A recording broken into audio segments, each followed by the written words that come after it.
Hello, class. Welcome. So, Empire's Children, Postcolonialism, and the Crisis of Origin continues, and now it's time to really knowing the colonized. So, today's session focusing on who is Europeans or Europe's others, African harmony, what is meant by African harmony, and Islamic tyranny. Both Talal Asad and Michael Rolfe have argued that in order to understand the relationship between European colonialism and the production of anthropological knowledge, we must look beyond the discipline and its period of institutionalization. Anthropology was part of an overarching European scholarly enterprise, including Orientalism, Indology, Sinology, dedicated to the study of non European others born of global power relations set in place with the birth of bourgeois Christian Europe in the 15th and 16th centuries, its domination of the world's seaways, and the birth of modern science and technology.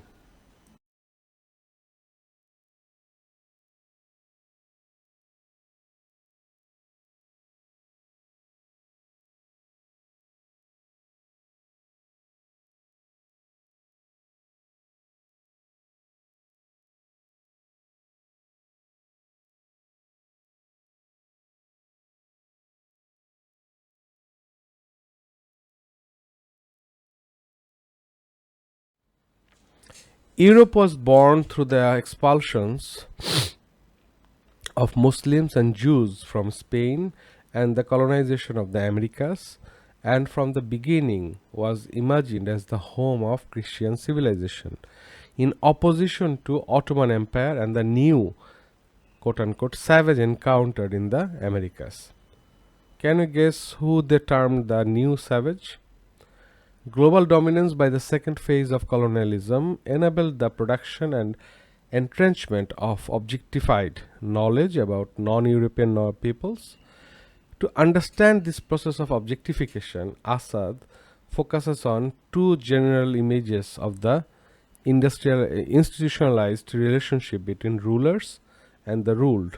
One objectified by Africanist functionalist anthropology, and other by Orientalist studies of Islam.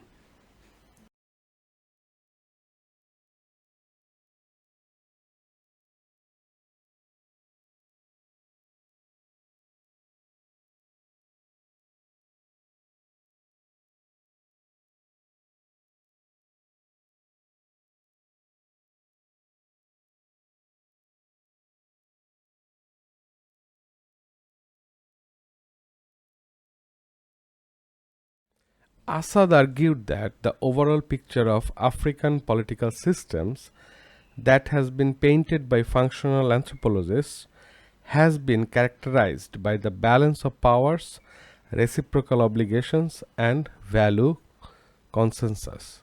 The co-constitution of power and obligations is why, for Fortes, Mayor Fortes, and Evans Pritchard, the structure of an African state implies that kings and chiefs ruled by consent, and why, according to Piscillold, the political elite represent to a greater or lesser degree the interest of the mass of the people.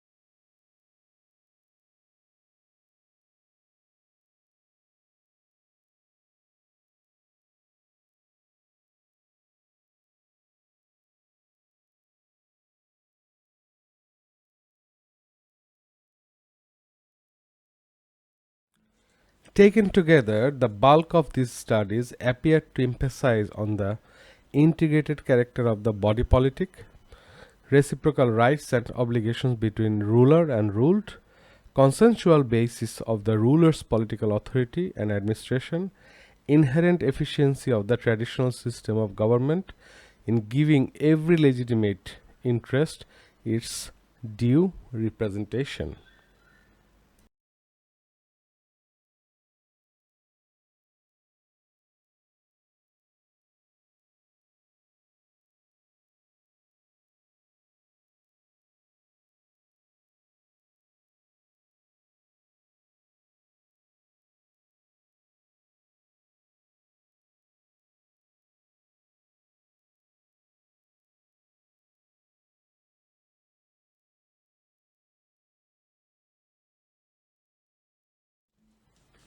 On the other hand, the Orientalist picture of the relationship between ruler and ruled in the Islamic world is predominantly one of force and repression on the one side, and of submission, indifference, even cynicism on the other. Rule is arbitrary and coercive, and the Muslim liked his rulers terror inspiring. Wow. Frequently impatient with his rulers and thinks little of rioting, but on the whole, he is content to let his princes play their game. Scholars also noted the apparent disillusionment bordering on cynicism which the Oriental is still inclined to view the political life.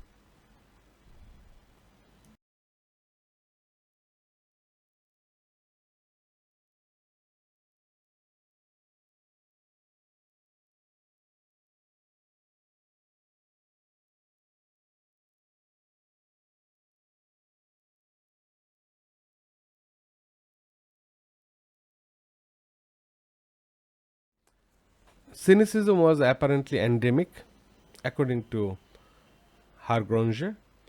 Rulers paid minimal attention to the religious scholars and legal specialists, the ulama, and the latter could criticize the state as much as they liked as long as they did not preach revolt. The general emphasis for Assad was on the absolute, whimsical, illegitimate power of the ruler, indifference or involuntary submission on the part of the ruled, irrational form of conflict on which sudden, irresponsible urges to riot are met with violent repression, overall inefficiency and corruption of political life. So, the depiction and the picture that has been portrayed by the West towards the Orient, particularly Islamic ruling, is quite interesting, and that is the point both Hargronje and Assad pointed out.